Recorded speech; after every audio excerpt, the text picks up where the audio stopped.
The Westford School Committee on Monday, August 26th, 2024. And the first order of business will be to stand for the Pledge of Allegiance. Please join us if you're able.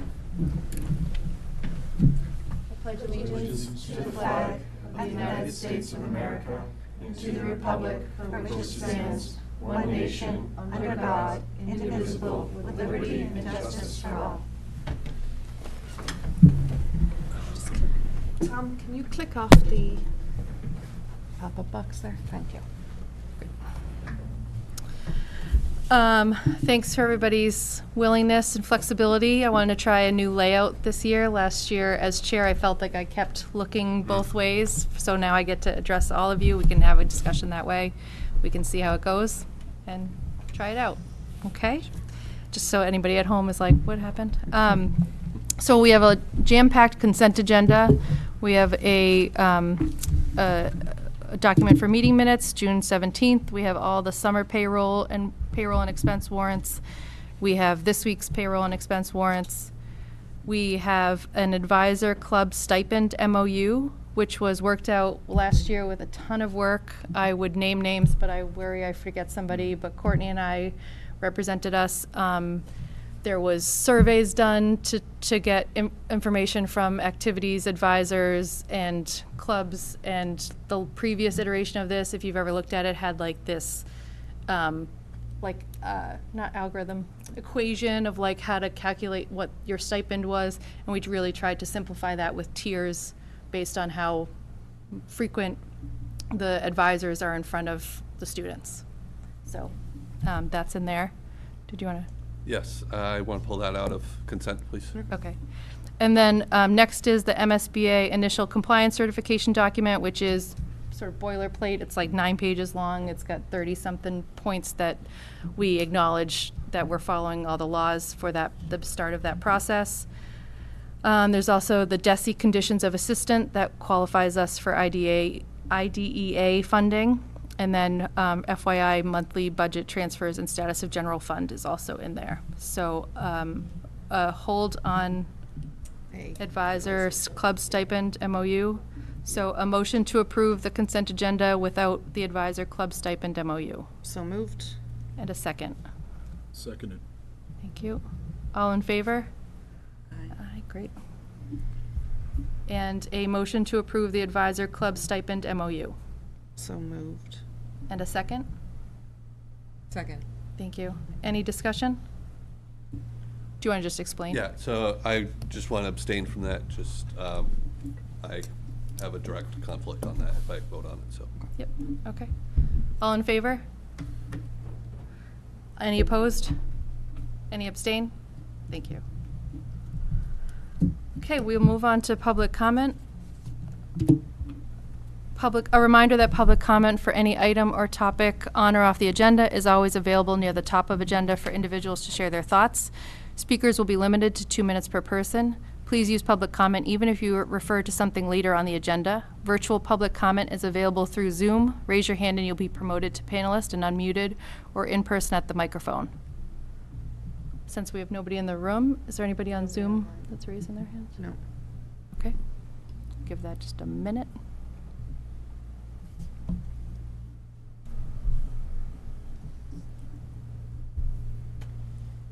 Okay, We are. still none? Okay, great. So we'll move on to informational updates. We'll start with the superintendent. So we had our opening day meeting with the staff today. Valerie and Catherine were able to join us. It was fantastic. It started with the band again, which now what I appreciate is that it's clearly become an expectation, in that I told the staff we were starting at 8:15 and everyone was in their seat at 8:15, ready to go. The band started playing. It was fantastic. They played like 3 minutes of their show.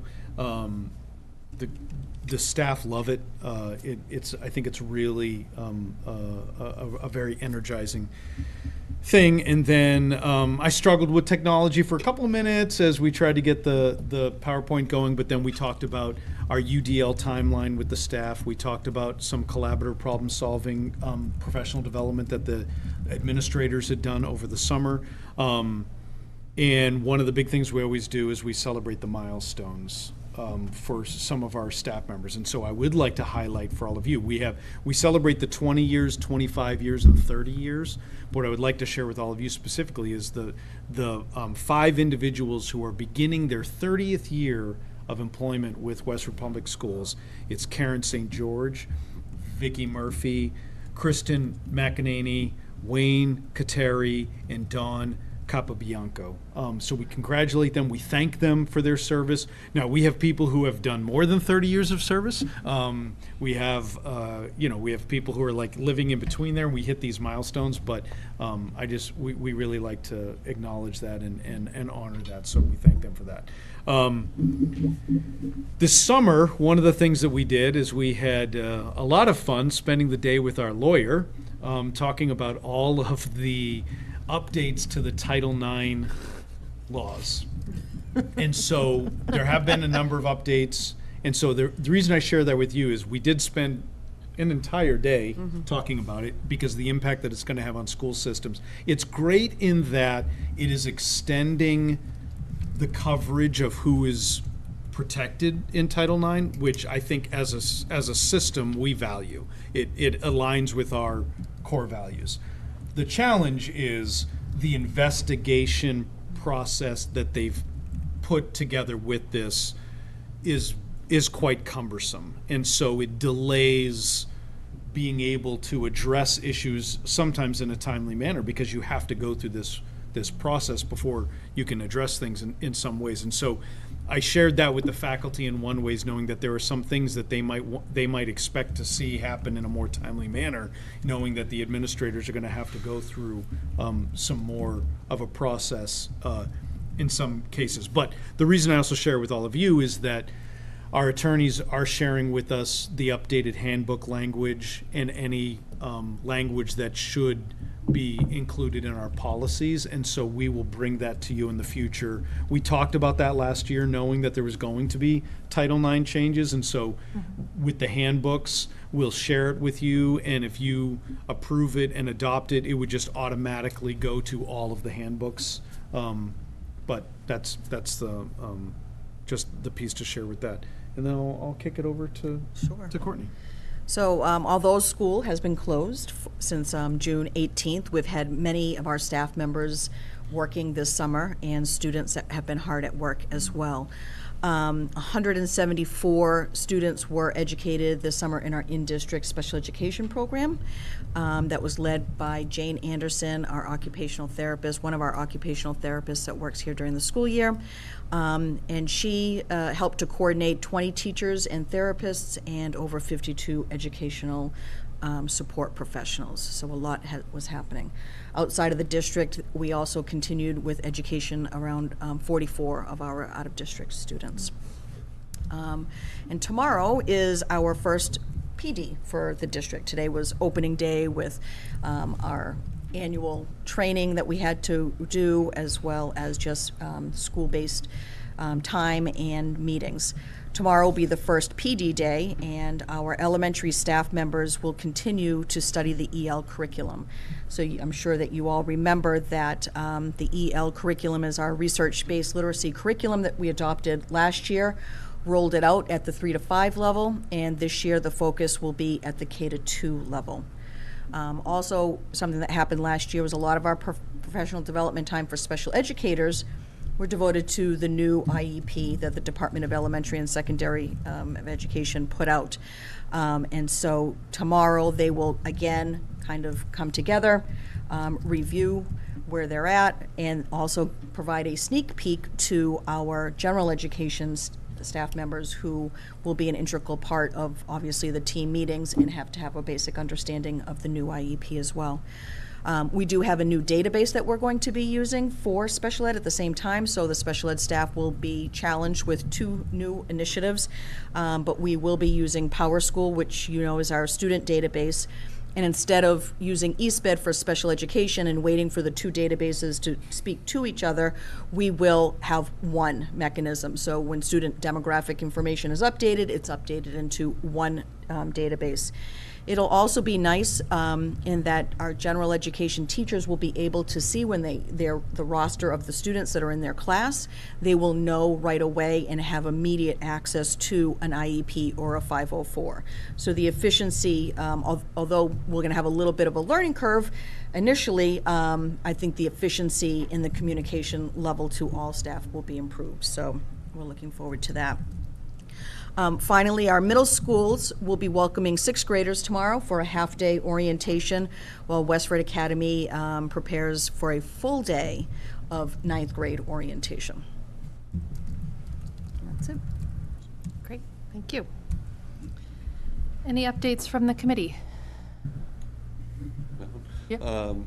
So Dr. Shu mentioned the band. I had the opportunity to see their preview show at the end of band camp. They worked really hard. It looked like they're having fun, which is great. For anyone that doesn't know, they don't just perform at the football games. They actually compete. They're competing they're doing 5 competitions this year. And this year, on October 5th, they are actually hosting a competition at Westford Academy. Oh, nice. I believe Adam Shackleton was hoping for like 5 other schools to join, and I believe it's up to 14. So this is the first competition they hold, at least under this leadership. So they will be certainly looking for volunteers to help out. It's going to be a big undertaking. Do you have a date but for that, Tom? What's that? Do you have a date for that? October 5th. Oh, did he say it? I missed it. Yeah. You know, it's going to be a great visibility for the community. And then I want to just highlight an article I had posted on the Westford Cat. With Drum Corps finals this year, I learned not only did we have 4 of our students from last year's marching band on the field, we also had an alum from 2000 that was represented. One of his original pieces was arranged for a different drum corps. So, and that was Michael Lorello, I believe is how you say it. So we were represented really well out in Indianapolis. So. Nice. Thanks, Tom. So October 5th is, I just looked up, it's a Saturday, so Yes. that's probably an all-day event. I would think that's going to be Yes. taking place at Yes. the trustees field. 14 bands, yeah. Right, I would think that's going to be a long day. But their shows are relatively short, It so you is, never know like how. But yeah, I would it think is that'd going to be be a pretty all much an day. all-day Yeah. event. The I music believe. festival. Yeah. Yeah. Awesome. Thanks. Anything else? So the DEI committee, we last met on Wednesday, July 31st. We have another meeting scheduled for this Wednesday in 2 nights. That last meeting, we were working towards drafting the town's vision and mission statements. This aligns with the charge that they were giving in 2020, and having that implemented across all the town boards and committees and certainly our school districts. So that night, we also had Kristen Lassen to help us review some of the town's strategic plan. Looked at several components that I think resonated a bit more with the work that we're doing across the town. Dr. Chu was kind enough to give us some of the pointers that we're focusing on this year in terms of our DEI work, the review of the equity audit by AIR, getting some more data in, some more further interviews and surveys, and I think really focusing on our building-based teams more so than the larger district-based teams, which those meetings sometimes weren't as productive. So the school committee's been asked to vote on the proposed vision and mission statements at the end of September, which may be as finalized as soon as Wednesday. And then we're also going to have the DEI committee here for our September 30th meeting. So, Great. Thank you. Any other updates? Good. I just wanted to share to anyone watching that maybe doesn't also watch Select Board that we met as a tri-board last Monday. That meeting is on Westford Cat if anyone wants to watch. We walked through FY24 closeouts. We talked about FY25, which if you remember, there was the amendment at town meeting for $378,000 to the school budget. That money is not needed from free cash. It worked out from the increase in state aid. So the FY25 budget is balanced. And there was some updates given on some efficiencies that I think is worth watching for anyone at home. And FY '26 continues to have the same projected deficit that we talked about last year with the override of 2.7 million. Does anyone remember? I think it was Overall for the town, 3.6. 3.6. Thank you. 3.6, and which would most likely, if we followed the similar methodology, be 2.5 for the school department. Okay, thank you. And that group plans to meet again in, I think it was, early October, mid to early October. So keep your eyes peeled for that next meeting. Save the date for special town meeting is October 21st at WA. They are wiring the PAC, the gym, the Ox Gym, and the cafeteria. Okay. So that's what the last update I heard. And I had one more. I have something else too that I forgot about. Why don't you go? Maybe it'll. It might be the oh. same thing, I don't know, but they also, I probably should have already thought about doing this. Well, you also voted to allow us to sign the ICC for the MSBA. The select board did establish the Robinson School Building Committee. And so it will consist of, the MSBA gives us very specific guidelines as to who has to be on the committee. So there needs to be the school superintendent, a principal, a member of the school committee, a member of the select board, someone who is able to represent the financial interests. So that could be a director of finance, it could be a member of the finance committee, it could be a member of the community. They decided to include members from the permanent town committee, and then to increase the number from 9 to 11 by adding 2 additional members from the committee, members from the community at large.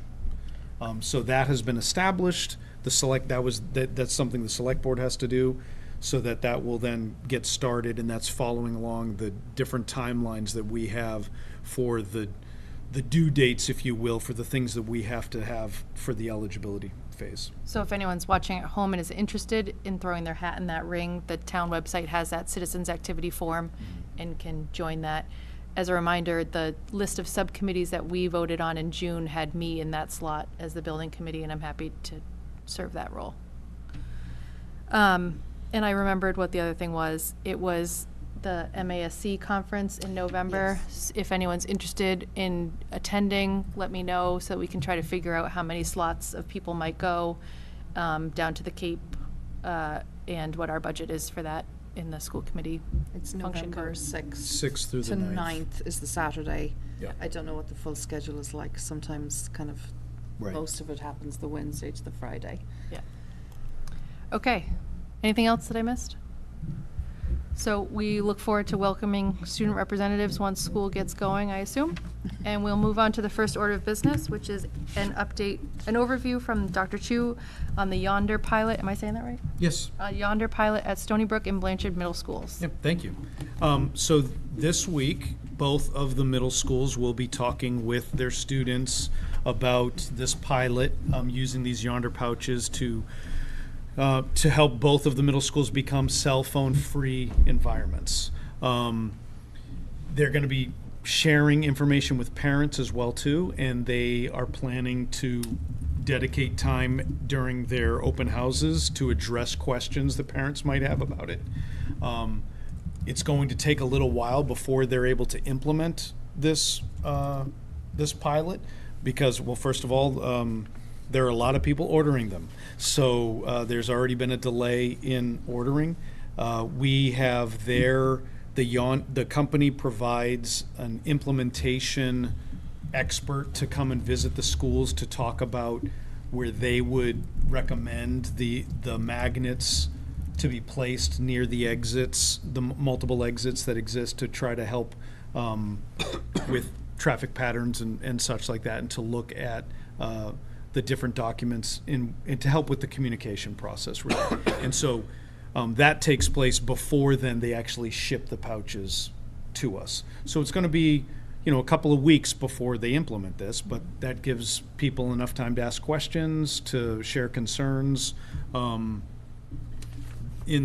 but I was able to share with you individually the information that the principals have drafted to share with parents. We didn't necessarily want to share that publicly until they have the opportunity to finalize everything, to then share that with parents. But I didn't know, outside of that, if there was, knowing that it's not taking place for a couple of weeks and that they are talking with students and parents before any of this happens, I didn't know if there were any questions that anybody had. I'll open it up to the committee. I'm just curious, for anybody starting this week then, is the expectation that the phones would still remain in their bags, that we're asking students not to kind of engage with their phones during the day until the pouches arrive, or, because I imagine there's some uncertainty with Wednesday. So thank you. Yeah. That's a great question to start, because you actually just reminded me that I didn't remind everybody that the practice and policy that exists as it is right now is that students are only able to use the phones with permission. So they're not supposed to be out anyway. Even during recess or lunch or lunch? Yeah, no, they're not. Okay. They're not supposed to be using it. They weren't supposed to be using them in the cafeteria. They weren't supposed to be using them in the hallways. They were allowed to use them with specific permission. So sometimes teachers might allow them to use them if they were going to use their device. And this also goes back before we gave everybody Chromebooks, but they allowed them to use them if they were playing Kahoot, a game in class or whatever, or if they were going to look something up quickly, they might allow them to use it. Sometimes they would allow students to listen to music on their devices if they were working on something independently. Those are things that might exist, but those were all specific permission given by the teacher. The expectation in both middle schools has been that students aren't just using their devices. Kids would come down to the office and ask to make a phone call, and it's actually comical to see students get confused by the actual phone that exists in the office and holding something up to their ear and pushing the buttons on something else. And most of them didn't want to use that, and they could just use their cell phone like in the corner or in one of the small rooms that existed there. But the practice has been that they weren't supposed to be using them anyway. Yeah. But what we've seen and what we've heard from staff and from families alike is that it's a constant battle. And so that's why when this opportunity came up and we looked at it, and I will say it's something that the commissioner was talking about last year, trying to encourage districts to ban cell phones. And my feeling at the time was that unless there was a technology that really assisted in that, then all we're doing is asking our teachers to police more activity during the day. But this is something that would allow us to take them out of the conversation, to remove them from usage during the school day. They'll have them before school, they'll have them after school, but during the school day, they would not be accessible. And so the adults in the building would not need to be constantly checking to see if students were inappropriately using their devices. I'm sure there's more questions on that. Yeah, Sean? Yeah, briefly. Chris, first of all, I'm completely for this, but I will say that I think we received at least one concerned parent who raised the issue of, well, if I have to get a hold of my student, right? Let's say maybe not an emergency, but somewhere in between, not an issue and an emergency. If I have to get a hold of my student, what would you say to that, and how to allay that parents' concerns? So parents should continue to call the school office, right? They'll be able to call the schools. They'll be able to get messages to their students the same way that we did before students were carrying around devices that they could text them with immediately, right? And so that will always be an option for them. And I think that that's something that the schools are accustomed to, right? Delivering a message to somebody, especially what you described is great. It's like, I need them to know that, at the end of the day, blah, blah, blah. And so then it's like, oh, then the office takes the message, they get it to the student, and the student gets the message, easily. The cafeteria staff, or not the cafeteria staff specifically, but the principal aides who support the lunchrooms, they still continue to have message boards where they're letting students know as they're walking to the cafeteria, come see me because I have a message for you, right? I mean, that still was taking place even though more and more people were accustomed to just sending text messages.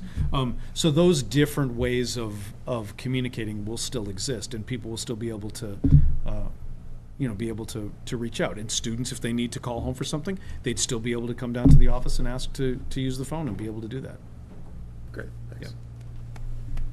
I'm wondering if there would be any exceptions, for instance, if a student has an IEP or 504 where they need to use their phone for a specific reason, would that scenario happen? I mean, obviously it's in, but would Right. it be in their 504 or So IEP? I'm not aware of any, and not that it couldn't exist, but I'm just not aware in my experience and having been a building administrator that there would be any IEP that would, or 504 that would say that a student needed to use a phone to call somebody, right, specifically. Right. However, Yeah.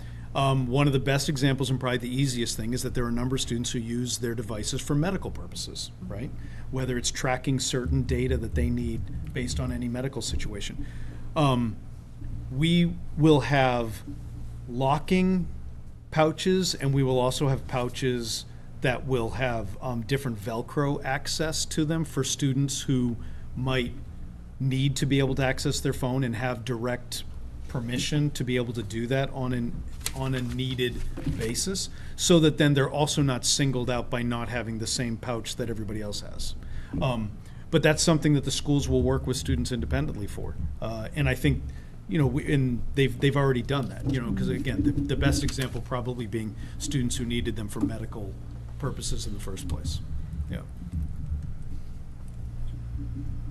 Any other questions? So, Yeah, Tom. Chris, you mentioned, music. That's one of the things that I've seen. I know myself, if in my office it gets loud, I have to pump music in so I can actually function.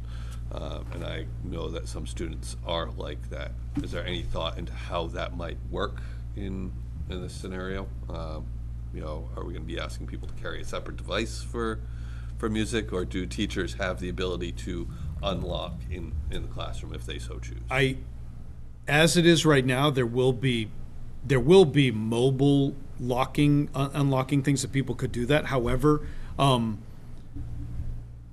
do think the days of everybody can just put their earphones in and listen to music, the entire class doing it, isn't necessarily going to happen, because that is truly going against what the purpose is here, because students would still have access to all their notifications. And one of the things that the research is showing us is that desire and that need to see what is that notification that just went off, and that fear that I'm missing something because somebody just sent something. So I think the first thing we're going to do is encourage people to bring music that doesn't have notifications to it, to bring an old-fashioned Like an iPod. iPod, MP3. or something Yeah. that isn't necessarily doing that. Plus, I mean, there are also devices that just exist, and whether the teachers choose to play music and whether the class is deciding on what music they want to listen to, there are different ways that they'll kind of, I think, navigate that. But the spirit of this is to remove the devices to allow the students to actually disengage from that, to re-engage with everything that's around them. Yeah.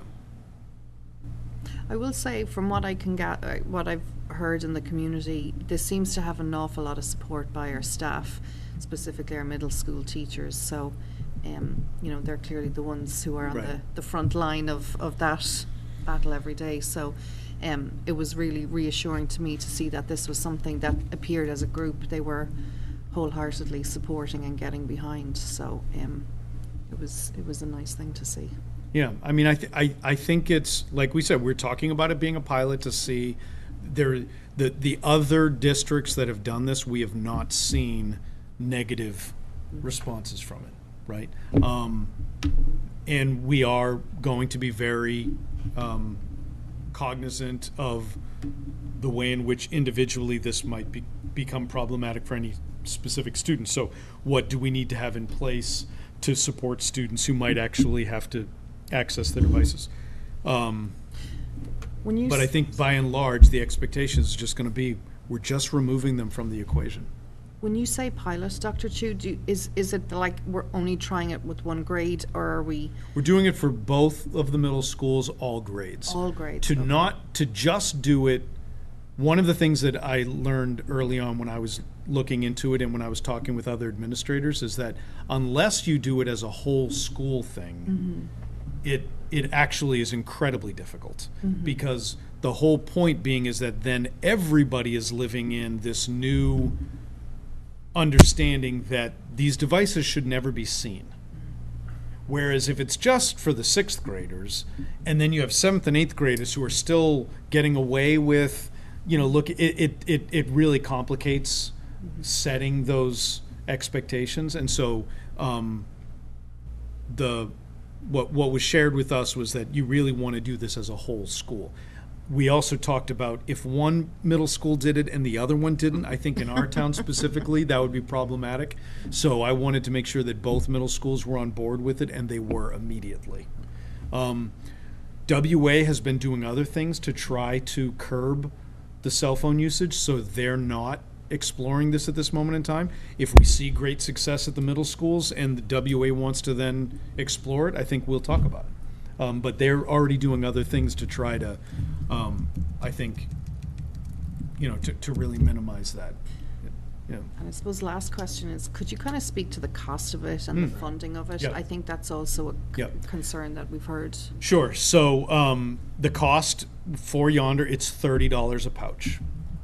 So it's $30 per student, right? So it's actually a little bit less than $30 a pouch. But what they say is they look at our enrollment and they say it's going to be $30 per student for them to come up with their estimate, and that's their standard. We're utilizing school choice one-time funds to purchase these, so that it's not part of our general operating budget.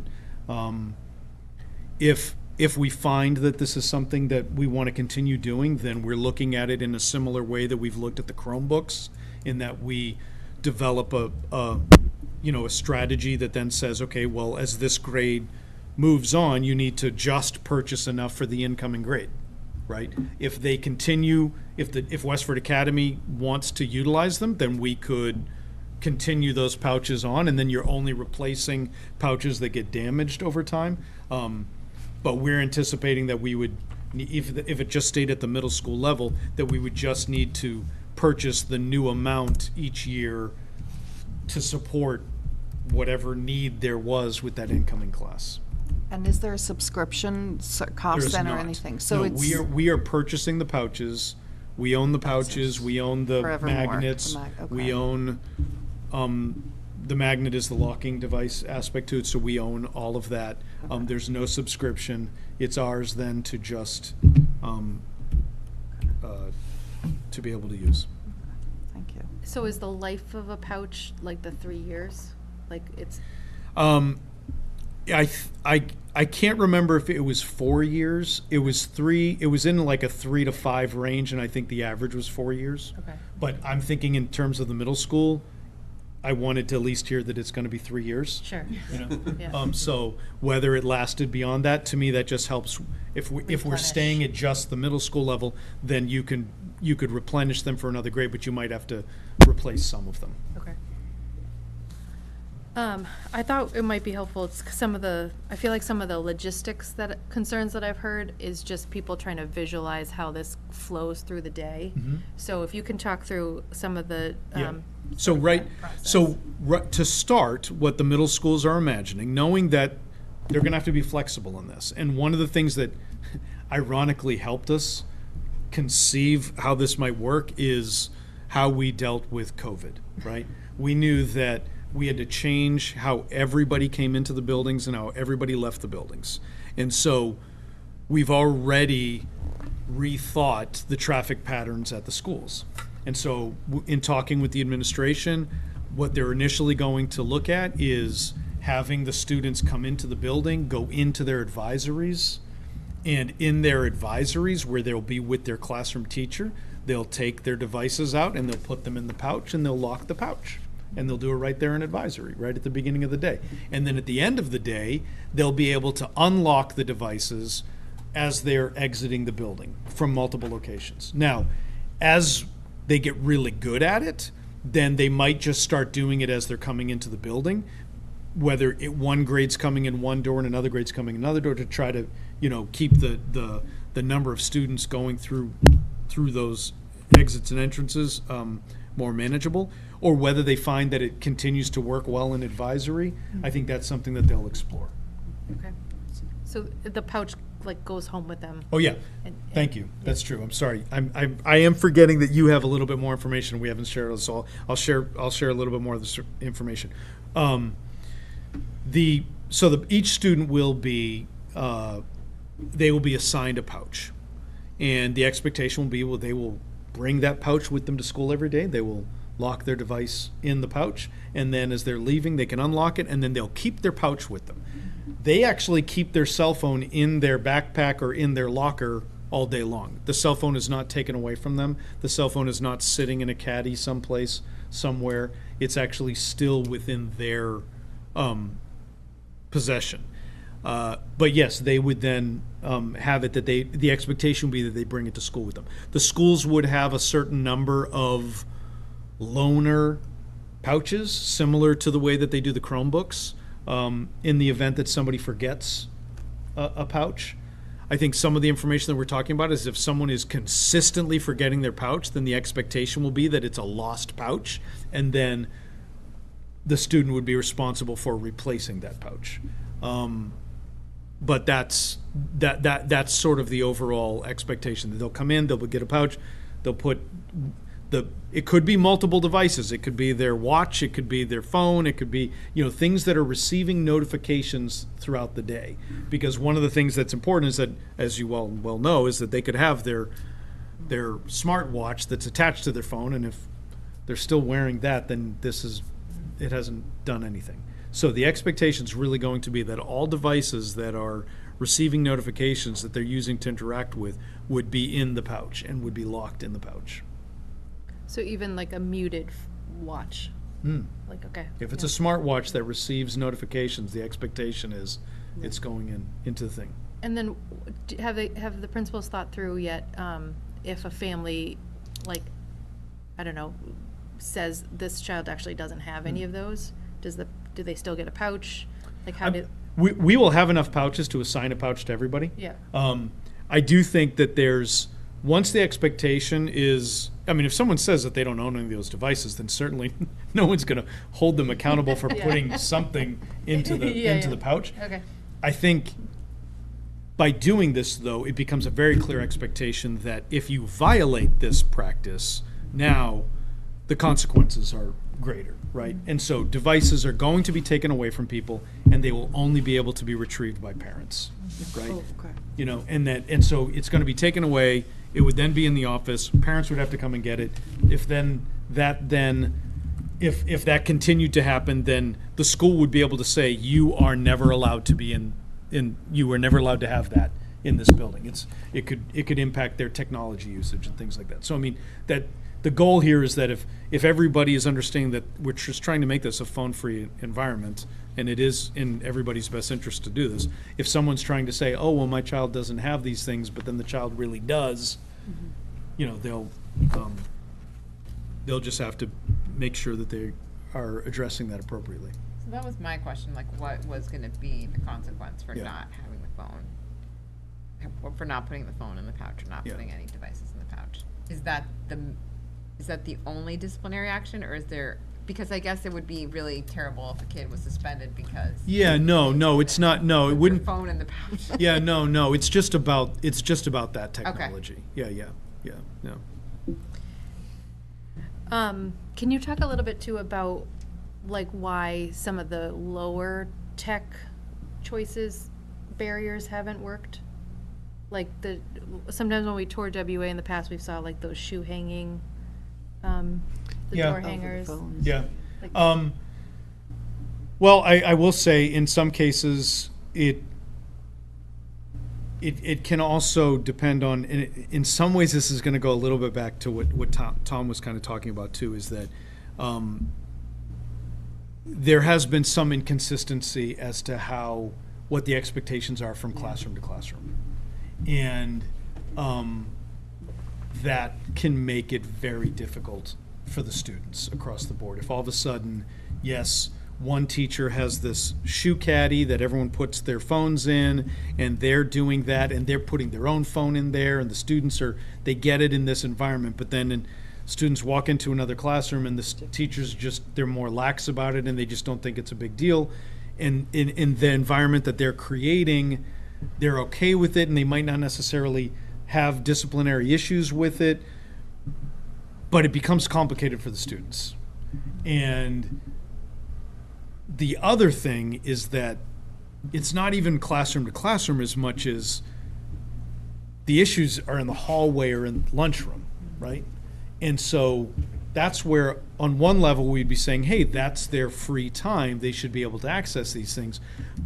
But what we're seeing is increased cyberbullying. We're seeing increased issues with the way in which students are communicating with each other.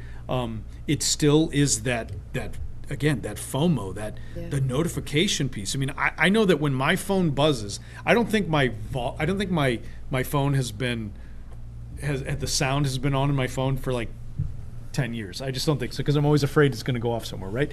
But when it buzzes, you're thinking, what is that?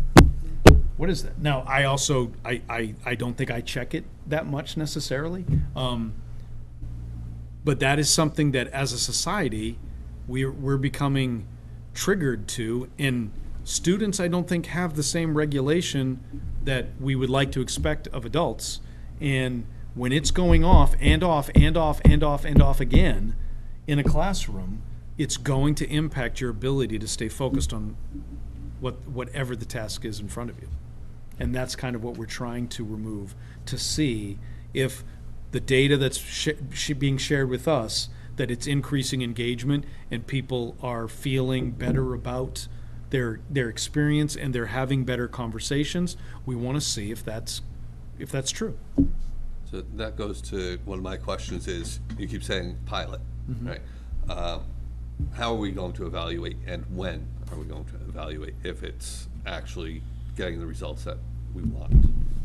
Well, how, I don't know exactly yet. I mean, that we're working with Yonder to kind of talk to them a little bit about it, but I do think one of the things we'll be doing is we will survey all of the participants, students and faculty and families. I don't know exactly what those survey questions are going to be, because I want to kind of think through that a little bit, and I don't know how valid one time that might be. But anecdotally, what I'm hearing from students who are interviewed in districts that have done this, they all talk about feeling better about this. I will say, ironically, when we mentioned it to our high school students, the high school students all thought it was a great idea for the middle schools. They all thought the middle schools needed that type of, they didn't at Westford Academy, but the middle school students, they needed that. So one thing I was thinking about was that, like, for this age group, they're learning that they can turn to their phone in moments of overwhelm or for escape or bad feelings. So I would just encourage the building administration and staff to think about how we teach those coping skills in the absence of the device, right? So depending on how long some students may have been using one. Right. Outside of re-engaging with peers. Outside of the being able to listen to some music for a calming activity, the majority of the skills that we're talking about are not pointing them back to a device, right? Yeah. So I feel like I hear what you're saying, and they are talking about that. Okay. But I think, they're not even really encouraging people to use the Calm app during the school day, right? It's like outside of really potentially using it for listening to escape from the sound that's around you. The skills that they're talking about are always other things. Yeah, and not even like constructively. I almost meant destructively. Oh, right? okay, So sure. if somebody's, when you're bored, you're looking for an escape, people Sure. go to social media or something. And it's almost like without that, how do we like reteach and make sure that people have the supports that they Yeah. need without that sort of crutch? Like, I know I've left my phone at home before and been like, oh my God.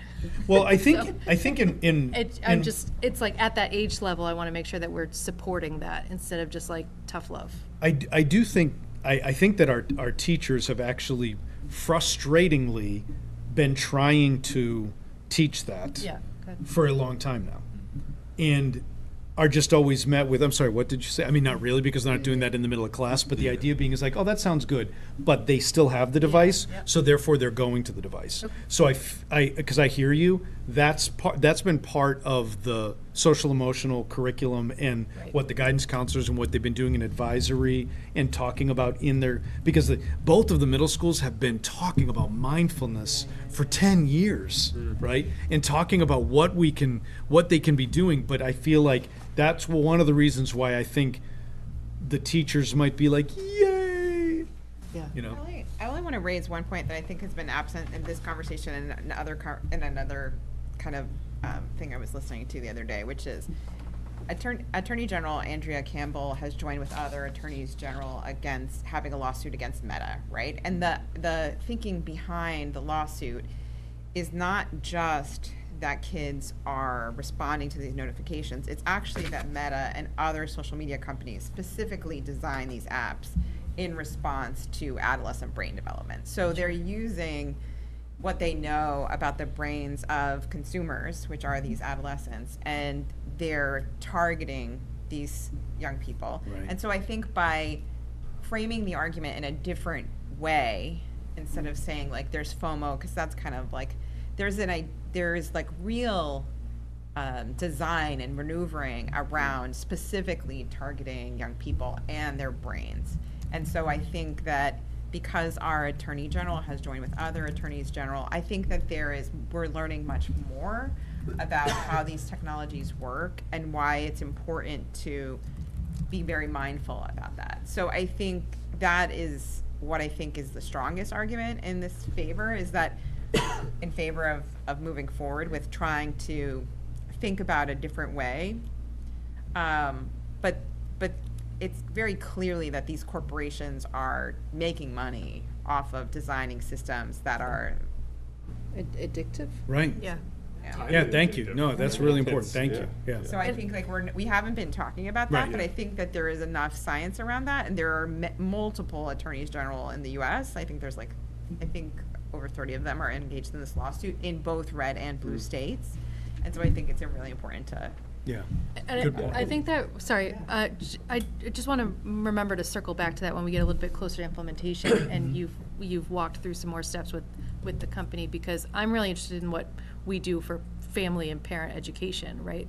It's great if we can control what we can control in the building, but I also don't want a lost opportunity that we can try to educate families about why and what they could do at home that can help extend what skills we're trying to teach.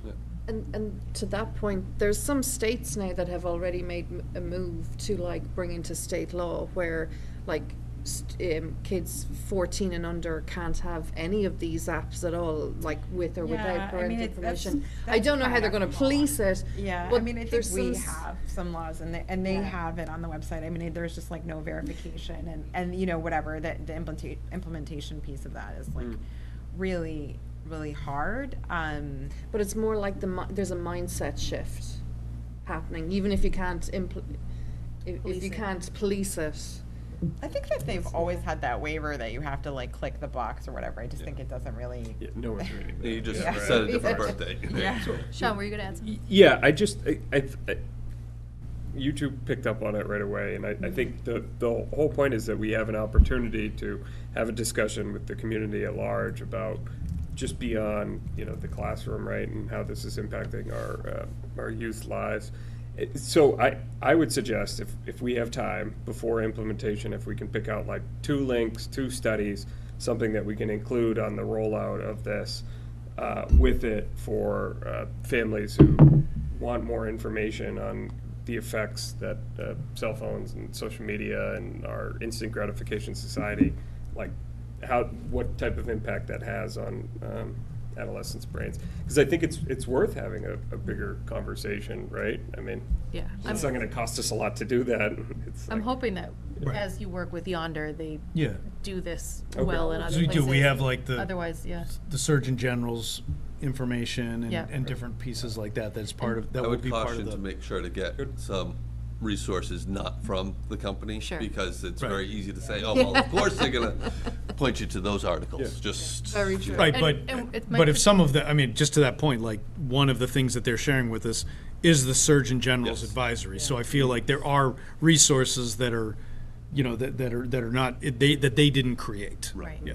And there could be even, like, I wonder too if our community health and wellness coordinator on the town side has any resources and can help partner in some Yeah. way. So along those lines, it just reminded me that in a previous community that I worked in, the Youth Family Services did I want to say it was something like 24 dark hours or something like that, where it was encouraging the family to put away electronics for either 24 hours or the weekend. So that whole extending there. And then the only other thing that came to mind is from a technology standpoint. MFA is becoming more and more and more popular, more and more required. These are really, you know, they're relied on heavily for MFA. And I know. We're not requiring our students to have, Okay. to have Right, so multi-factor we may authentication. not in our systems, but Right. we're also starting to use more and more systems and websites and whatnot Right. that may, independent of what we want to do. Right, but It's just a right, consideration to keep in I don't mind. foresee anything that would require a student Okay. to have multi-factor authentication with a cell phone. Okay. We are Just- using MFA with all of the email. employees and with staff, but not with students. That's a different thing, because yeah. Like I said, it was just something Good that point, popped though, up but that I just yeah. wanted it on the radar that, Yep. you know, we have to keep that in mind as we move forward, that's all. Yeah. So I expect maybe once they get ordered or something, we could plan to have it back on the agenda Yep. as it gets a little bit closer. Yep. Any other final thoughts or questions? Oh, Just a really practical question about what happens, or just wondering what the percentage might be in the communities you looked at in terms of lost or forgotten pouches. Like, was that a big concern or problem, do you know, or? What they had just shared with us is that we have about 20% for potential over the course of time where it might be, they could get damaged over time. Right. But that wasn't like how many you would lose, and that's sort of in line with the Chromebooks and what we've looked at. I don't have information as to how, if schools saw, an increase in that. It doesn't seem to be something that anybody has expressed being a problematic consideration, though. Good to know. Yeah. One ahead, last Sean, thought. One of the things that we've always had that this committee's had a discussion about is kind of quantifying and using metrics, particularly with social emotional well-being, right? I think that this is a great opportunity, particularly if we're able to kind of poll the students after the fact. I'm not sure how that would look, or Right. but something more than just anecdotally asking the teachers, like, what were your thoughts on this? Yeah, You know, yeah. That's is what it I was- effective, that's right? what I was And I thinking. think, Yeah, no, we'll survey, I think we'll survey the students, we'll survey the families, we'll survey the parents. I think we just have to look to see, okay, well, what is that timing? What makes sense, yeah, right? okay. But to Sean's point, sorry, I was looking at the Attorney General's website and like what kind of data they're utilizing. If you're going to, like what Sean's talking about is having comparison survey. So you survey folks before you start the program and Yeah. say, what are your feelings about X, Y, and Z? And then you do a comparison like post, right? That's what you're Yeah, saying, like to yeah. have a baseline and then a follow-up. So that's a way to say if kids' feelings have changed, especially if you,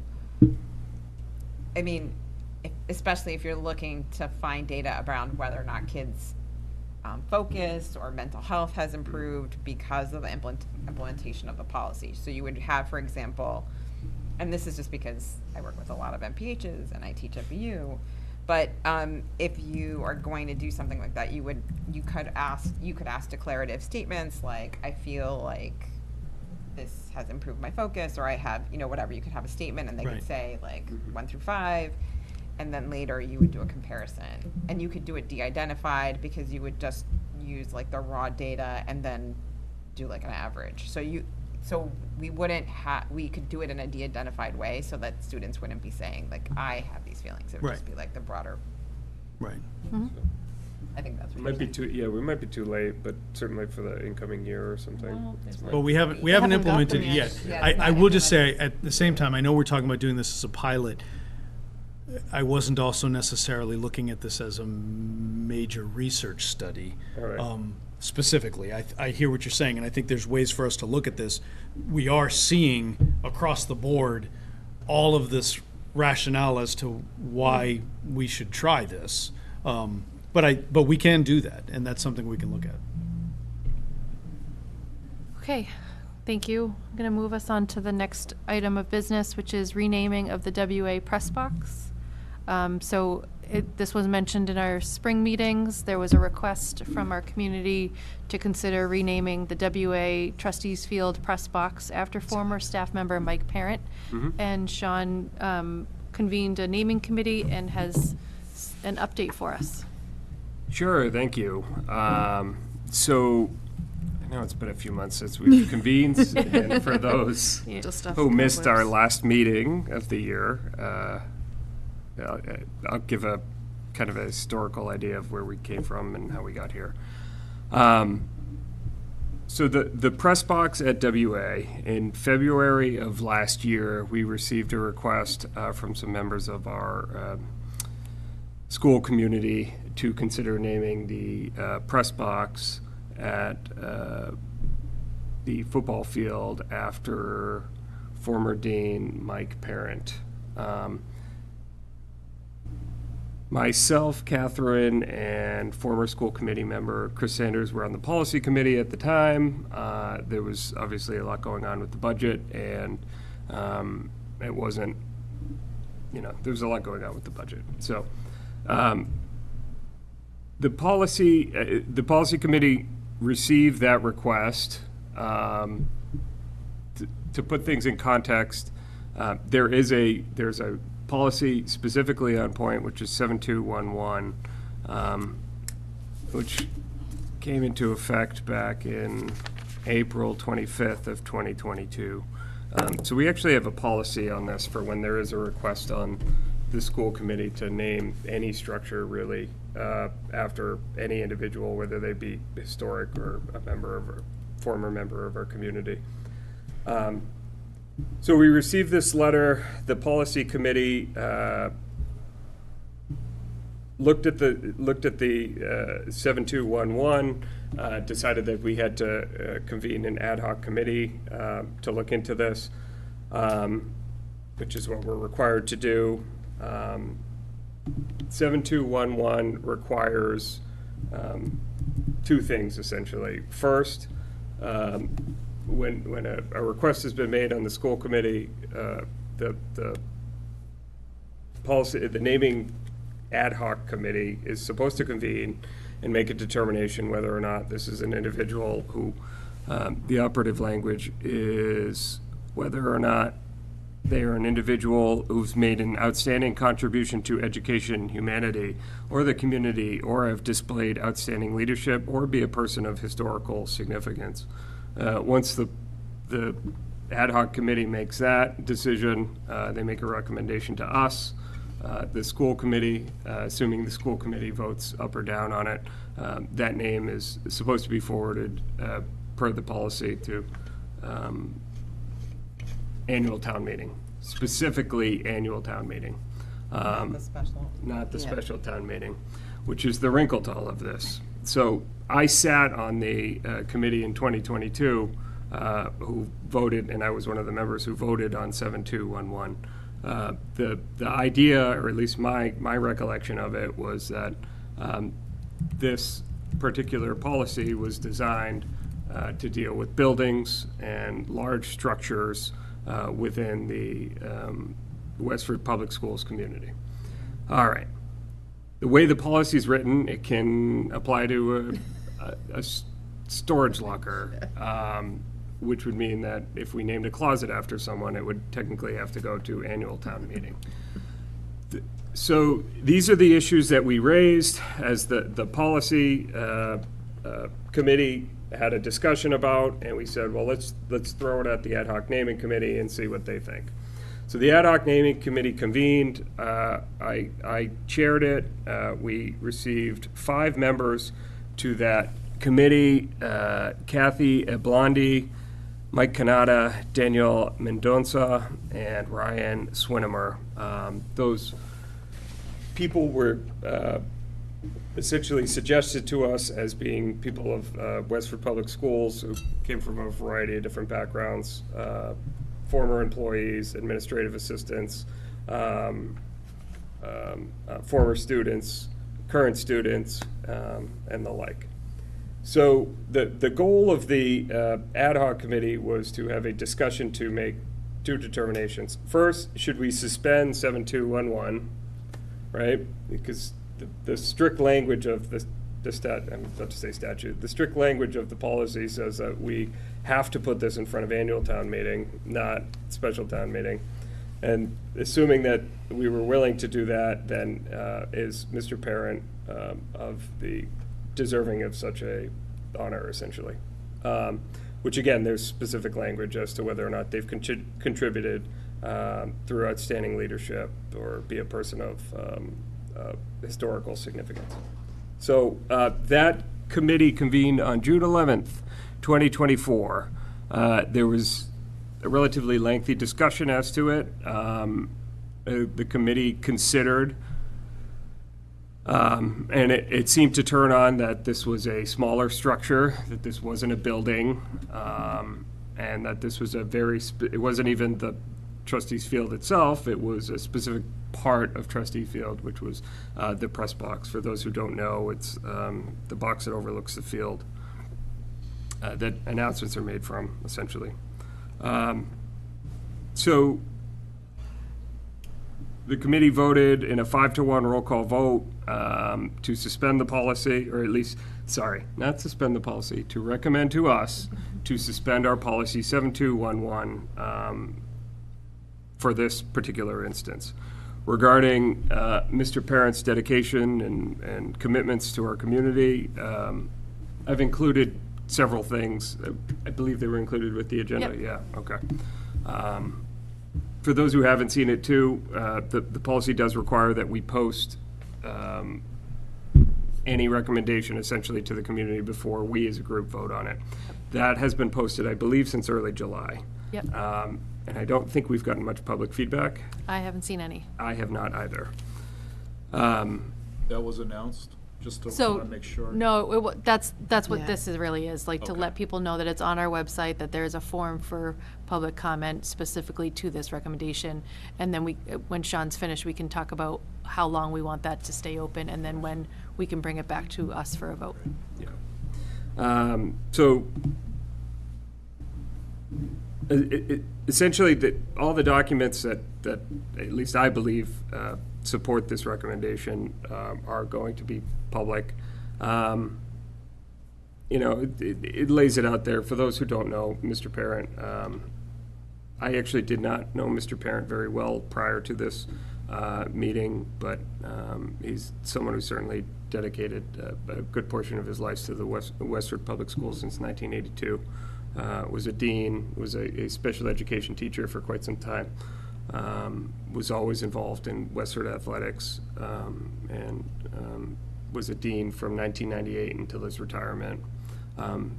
Was a football coach for many, many years, and then went on to be the men's baseball coach, and is still the baseball coach to this day. So he's still serving Westford, the Westford community to this day. If our group is so inclined to have a vote on this in the next few weeks, which it seems like that's what we would do, either the next meeting and the meeting after that in September, I would invite the committee members who I've already named to come to that meeting to tell you a little more about Mr. Parent and why they thought that he was deserving of this. But that's, in a nutshell, essentially how we got here. I will say, I think I'm still sitting on the policy committee. If you want. I am not the chair, so I dare not speak for it. But it was on our radar last year as to this policy and kind of how it might have been a little more limiting than the school committee had imagined it when it voted on it in 2020.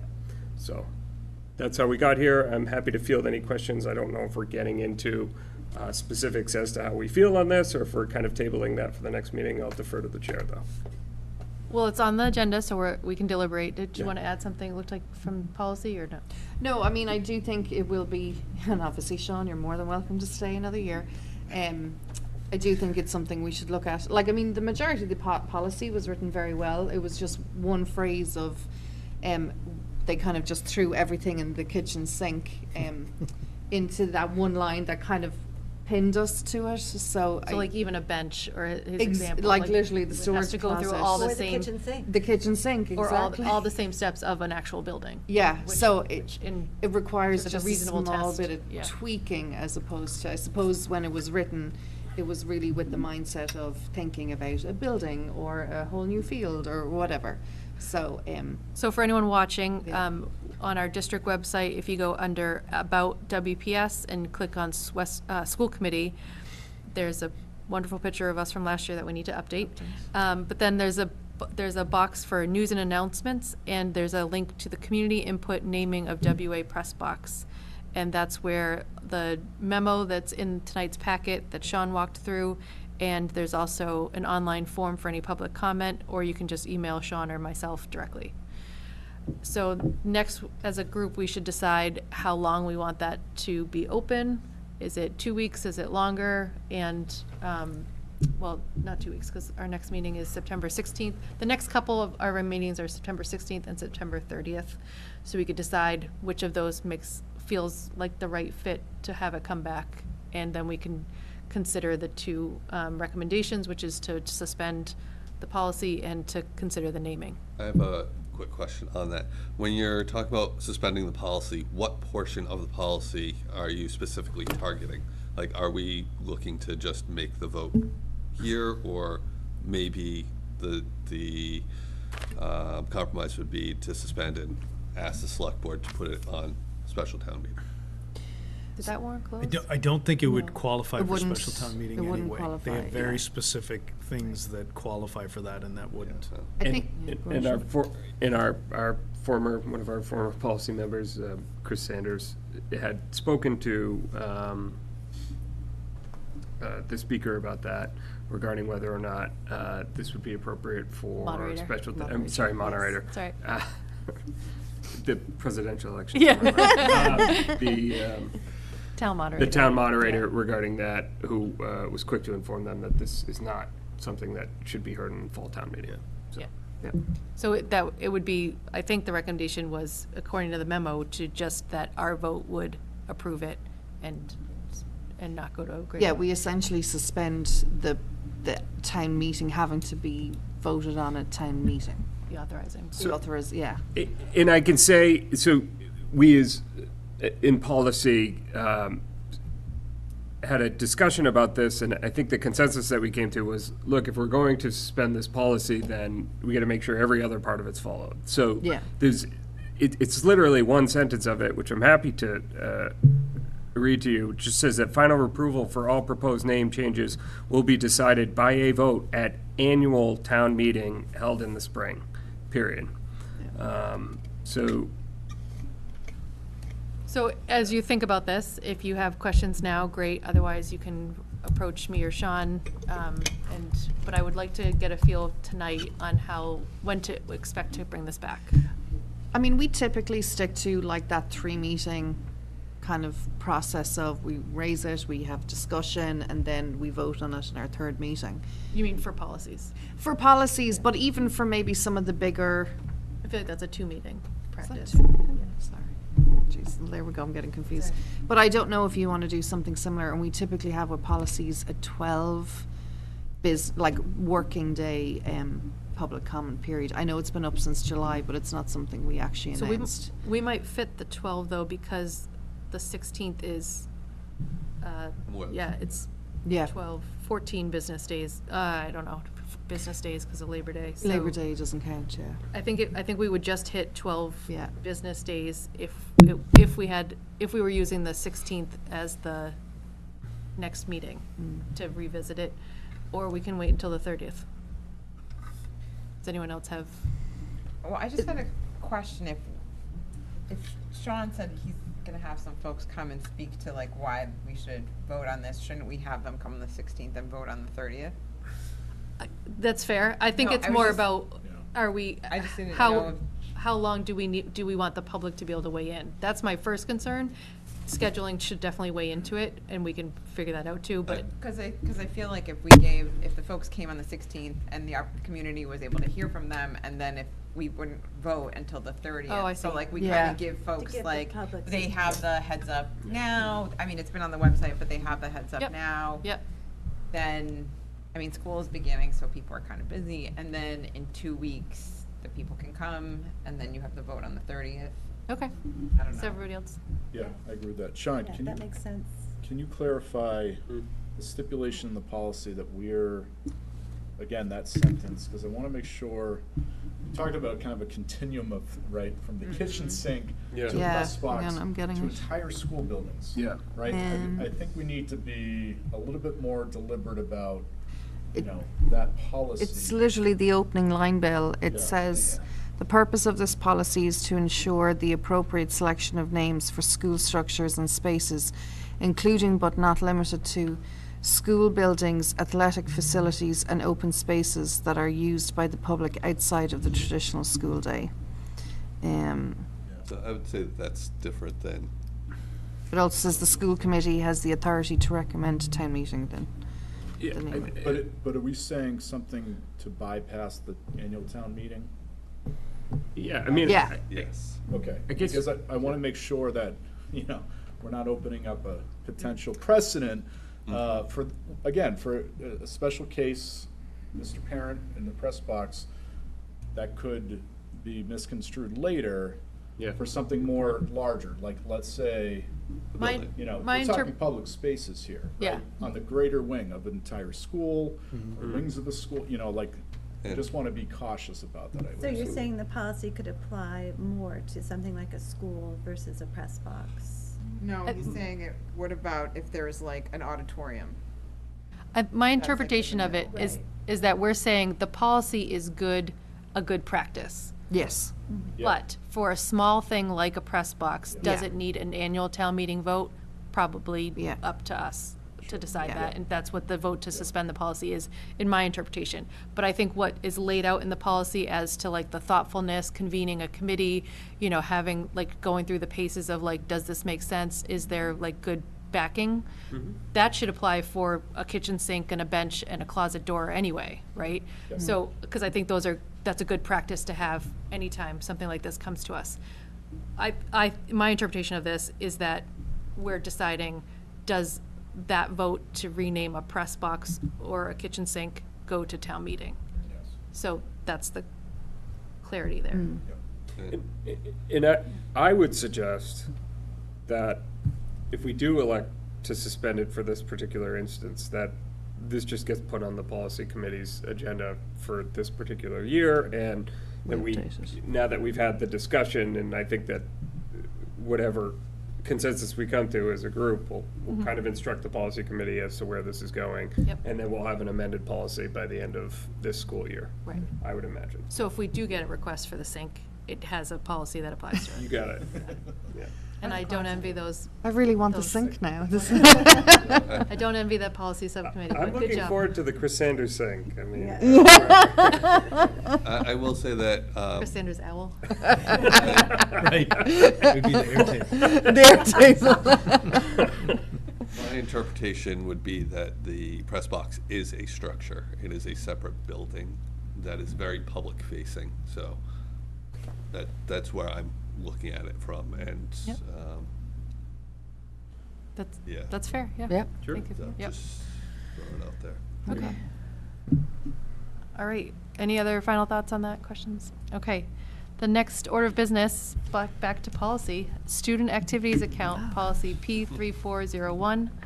This was a sort of a rare thing, I feel like, where we bridged a summer with a policy. We went through the first reading. It was up for public comment on the website. We had a second reading in the spring, and now it would follow our cadence for a final reading tonight. If you want to just refresh everyone's mind Yep. about where this came from and the audits and all that stuff. I'm actually very excited. We're potentially voting on policy on our first night back. I mean, it doesn't normally happen. So last year, there was an audit, a financial audit conducted, and one of the recommendations that came by, might I add, an independent group, the name is escaping me right now, but Director Jenny Lynn. She's with us. She's on the Zoom. And if Jenny, Jenny's on Zoom if we have if questions. We have if questions, you but- need to jump in, please do.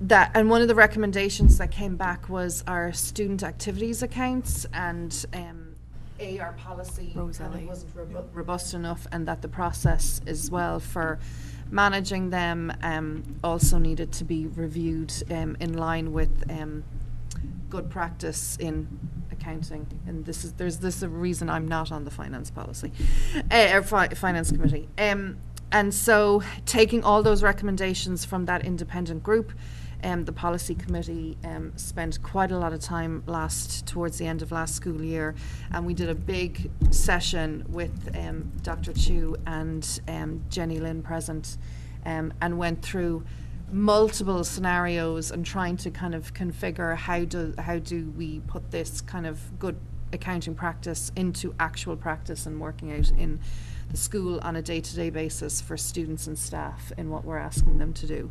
And so we took our original policy and really kind of changed a lot, removed a lot, rewrote a lot, tried to also kind of group it in a, receipts, travel, were some of the particular areas that needed specific language and updating. And so we had this done in time for, there was another kind of review happening, and so this final kind of draft format has actually had some other eyes over it, and everything seems to be in order in terms of accounting practice and good standards. Jenny had we actually have a procedures and guidelines handbook that we managed to dust off and then managed to update. And so a lot of these updates have already kind of started based on the recommendations. So the policy is aligning with that to make sure that it's a through line. And that guidelines doc is multiple pages Oh. to help the actual school staff who are doing these roles Yeah. implement what's in this policy with like a greater level of detail and everything, so. Yeah. Right. And that's sort of already been rolled out and communicated since the spring. You might remember in the spring of our conversations with student activity accounts balances that there is some issues at WA where we had old accounts and reconciliation issues that Jenny is leading the charge on, working on, and trying to sort of help clear all that up. And this process has been in lockstep along with that. Yeah.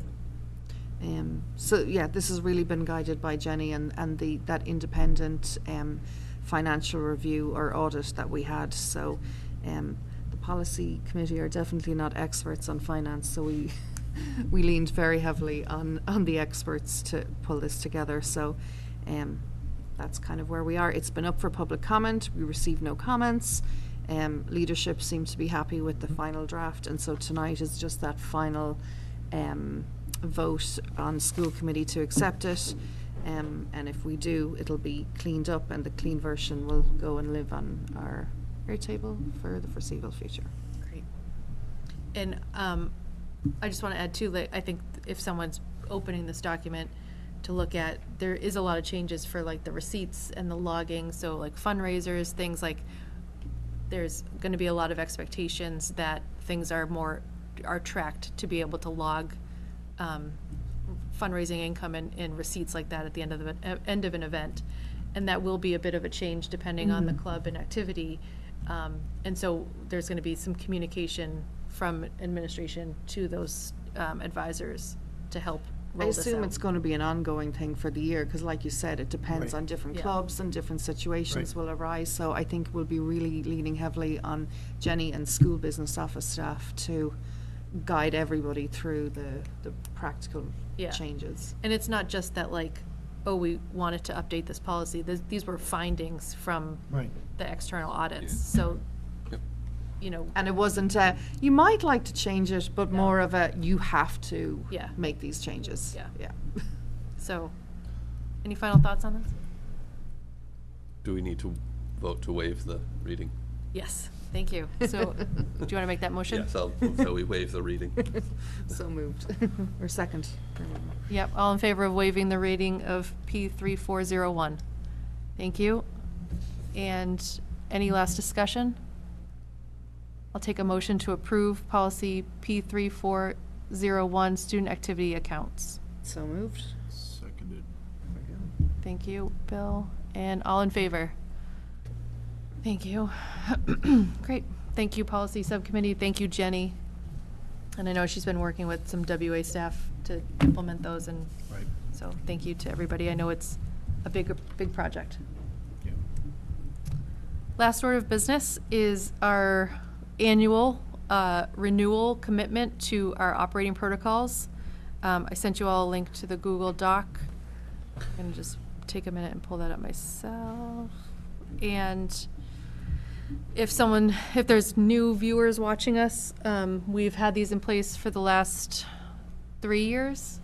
Ever since we did a retreat during the summer with representatives from Massachusetts Association of School Committees, and we worked through sort of all of the procedures and expectations that we have as a board to get business done, and as the way that we interact with the administration and the way that we present to the community.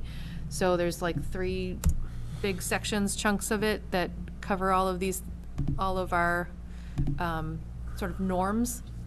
We have made very few little tweaks year to year, but it's always good to review them, and then we make an action to make the commitment to sign them at the beginning of the school year that we are committed to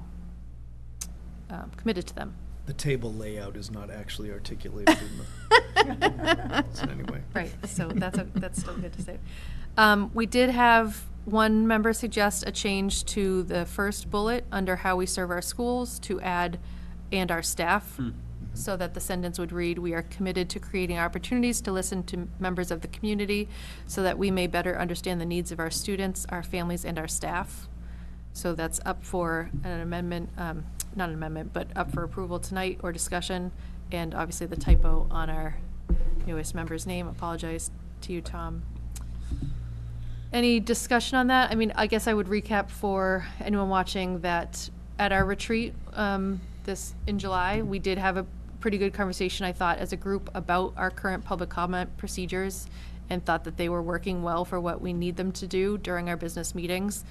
So that is sort of where this is laid out, that we do have that one-way public comment. It also covers sort of how any questions you have should really funnel through me to the superintendent, and how that communication can work.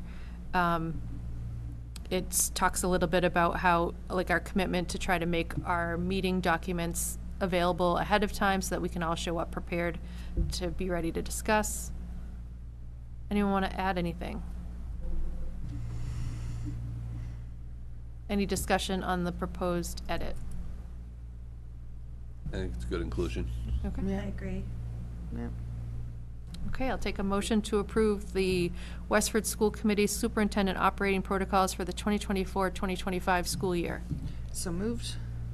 Second. Thank you. Last discussion? All in favor? Thank you. Okay, so we will get that printed, signed, and maybe on our, I think we updated on our website. Maybe we can put it in the next packet as FYI. Oh, yeah. Maybe we can get it printed, or I don't know, make wallpaper out of it. Well, I like having the calendars up and this, Yeah. and Yeah. the ISDIP. Yep, I yep. think this is nice. We can. Yeah, add certainly our put it up operating in here. protocols too.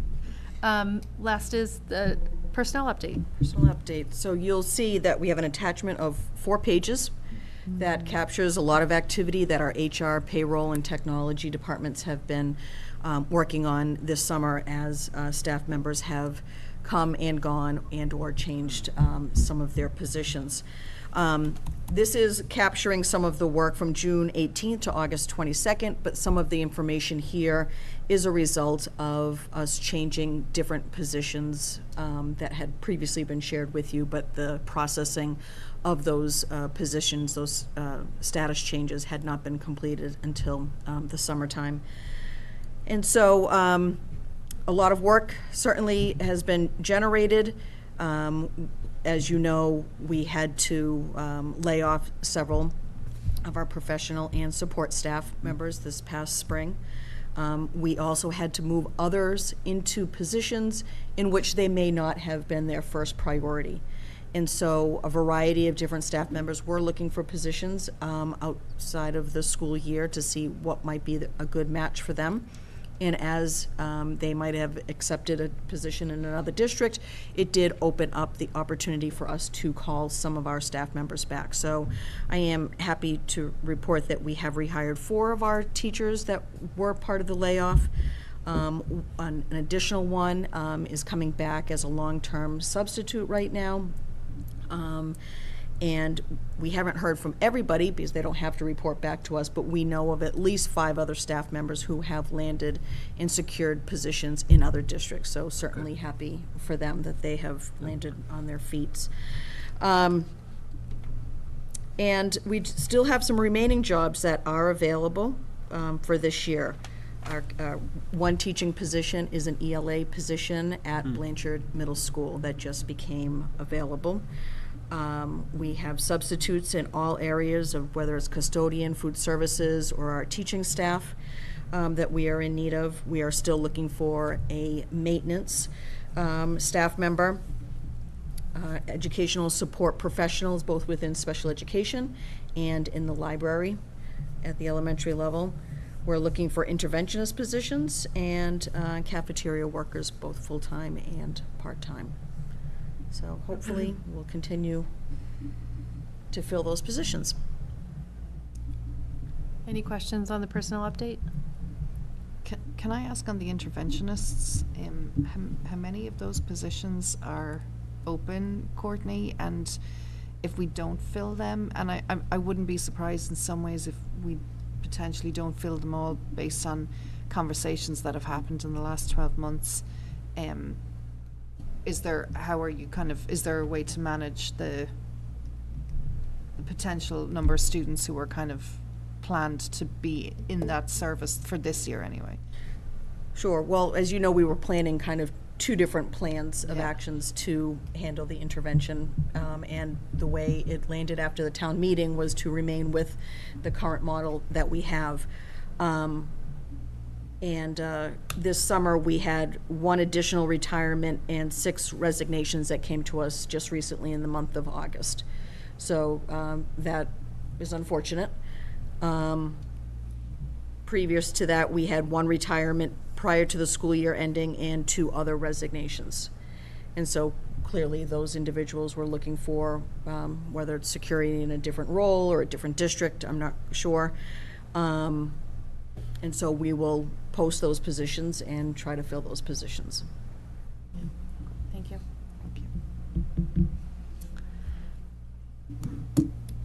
Looking for a motion to adjourn. Motion to adjourn. Thank you. Second. Bill, second. All in favor?